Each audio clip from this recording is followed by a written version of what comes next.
encore une édition de l'IFA qui se termine. Ce fut, comme d'habitude, une grande et belle édition avec de plus en plus de monde et surtout de plus en plus de centrales françaises qui viennent. Et ça, c'est intéressant. Le seul problème, c'est qu'elles viennent que le lundi et mardi, alors que le salon dure 6 jours. Donc, si elles pouvaient élargir un peu leur spectre de présence, elles seraient mieux reçues par leurs marques qui sont obligées de tout concentrer sur 2 jours et ça, c'est un problème. Au niveau des grandes tendances de l'IFA, il y a pas énormément de révolutions, mais des confirmations d'évolution. Sauf peut-être quelque chose d'intéressant, c'est la tendance à la visibilité des produits chez Panasonic. Alors la table de cuisson disparaît complètement dans le plan de travail qui devient complètement unifié. Sauf qu'à un endroit, on peut poser des casseroles et la magie, ça s'allume. On peut aussi avoir une cloche qu'on met sur une assiette et qui se transforme en micro-ondes. On a des vitres et dans ces vitres, dès qu'on les touche, elles se transforment en téléviseur. On voit derrière moi un écran qui est intégré dans une bibliothèque ou qui est intégré dans une salle à manger et qui n'est pas, on va dire, qui n'est pas imposant dans la pièce, mais qui s'intègre complètement puisque c'est un produit qui est transparent. Mais aussi tout l'électroménager. Donc on n'est plus sur des tables de cuisson visibles, mais des tables de cuisson qui sont intégrées dans le mobilier. Donc la technologie, mais invisible chez soi pour les prochaines années.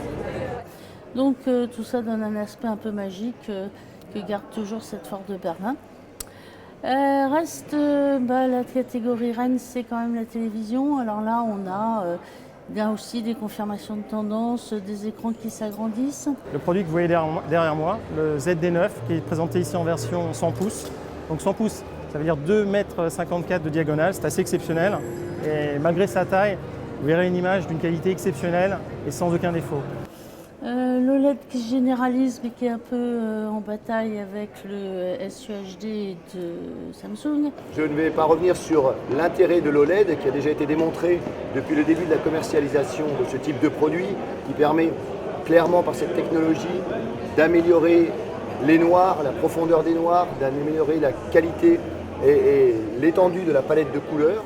Donc une petite garde de standard, mais tout ça évolue gentiment et pas de grande révolution et surtout pas d'amorce non plus de la télé holographique. En ce qui concerne la conjoncture en télévision en France, l'année 2016 sera un creux exceptionnel puisque nous avons connu d'une part le switch-off, d'autre part les Jeux Olympiques et la Coupe d'Europe en foot. Ceci nous amène à une vente supplémentaire de téléviseurs de 1,4 million selon le GfK. Alors évidemment, il faudra être prudent parce que c'est 1,4 million de ventes de télé. Nous ne les aurons pas l'année prochaine ou par ailleurs, il n'y a pas d'événement sportif. Donc prudence et que les marques n'anticipent pas des ventes qu'elles ne pourraient pas faire. Il y a aussi un grand enjeu sur la construction de dalles parce que les dalles, c'est quand même le nerf de la guerre de la télé.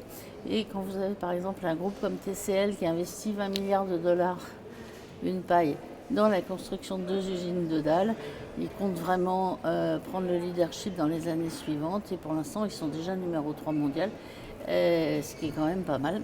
Et ce qui est un beau retour sur le devant de la scène pour ce groupe TCL qui par ailleurs exploite la licence de la marque Thomson.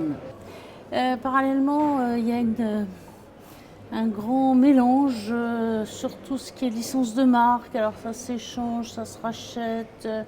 Et ce qui fait que, bon, pour l'instant, au niveau des marques, on ne sait pas toujours où on en est. Ailleurs a racheté General Electric, il y a des licences de marque qui par ailleurs s'échangent. Donc voilà, tout ça est aussi en construction. Sur le blanc des confirmations de tendance, une nette tendance à la remontée en gamme. Le consommateur a compris depuis des années des batailles sur les sites internet que s'il achetait un produit, il en avait pour son argent. Donc maintenant, il veut vraiment avoir de la valeur et de l'usage. Donc on voit de nets efforts de la part des marques d'essayer de recréer cette valeur. Ça, c'est aussi valable sur le PEM. Autre tendance, c'est l'écologie, la purification de l'air et puis surtout les décibels. On recherche du confort, on cherche du silence, outre bien sûr toujours des qualités d'usage des produits. Les produits électroménagers ont un niveau sonore. Donc la performance qui a été atteinte par la marque, c'est sur chaque univers produit d'arriver à avoir des performances extrêmement basses. Donc sur du lave-vaisselle, nous allons atteindre jusqu'à 39 dB de niveau sonore. Sur nos réfrigérateurs grande taille, double porte et multiporte, nous atteignons des performances jusqu'à 36 dB. Nous avons un four également qui ne fait pas plus de 35 dB, même en mode refroidissement avec la ventilation au maximum pour refroidir la cavité du four. Et enfin, sur un lave-linge, 8 kg, 1400 tours minute, où là également, nous ne dépassons pas la barre des 40 dB, on est même à 39 dB sur ce produit. Le PEM, bah là encore, pas d'innovation marquante, mais des évolutions. On voit que la partie connectée fait son entrée dans le PEM et on voit aussi l'arrivée de la réalité virtuelle augmentée avec des casques qui vous emmènent dans un univers différent. Donc ça c'est intéressant, notamment chez Medizana où vous êtes sur une plage avec une dame très belle ou un monsieur très beau qui vous masse, mais en fait c'est le fauteuil. Donc il y a des petites choses comme ça. On voit que la santé connectée marque le pas parce que en France il y a toutes les problématiques de la sécurité sociale, etc. Et puis le consommateur n'est pas toujours prêt à l'acheter un tensiomètre dans une grande surface électrodomestique, il préfère l'acheter dans une pharmacie. La grande distribution française se met à la santé connectée. On les voyait beaucoup avancer sur le fitness avec tout ce qui est tracker et balance connectée.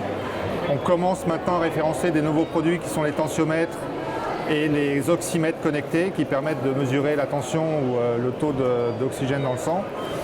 C'est encore des sorties caisses qui sont relativement basses parce que c'est de nouveaux produits pour eux.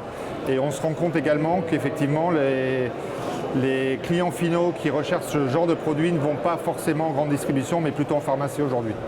Mais tout ça évolue plus lentement probablement que ce qu'on avait pu le prévoir l'année dernière, mais ça évolue de façon certaine. En ce qui concerne les objets connectés, il y a un hall. On n'a pas le sentiment d'une explosion particulière, mais là encore, confirmation de tendance. La maison connectée progresse, il y a des tests qui sont faits avec des assureurs en Allemagne. Le test a été fait en Allemagne avec Allianz, la société majeure d'assurance. Les choses se passent bien. En fait, on réunit la technologie Panasonic avec le service de Allianz et offrir aux consommateurs un ensemble, produit plus service. On est encore en test en Allemagne, mais on envisage de l'étendre en Europe du Sud ou voire en France à terme. Tout ça est en phase d'exploration. On n'est pas encore dans l'explosion du marché.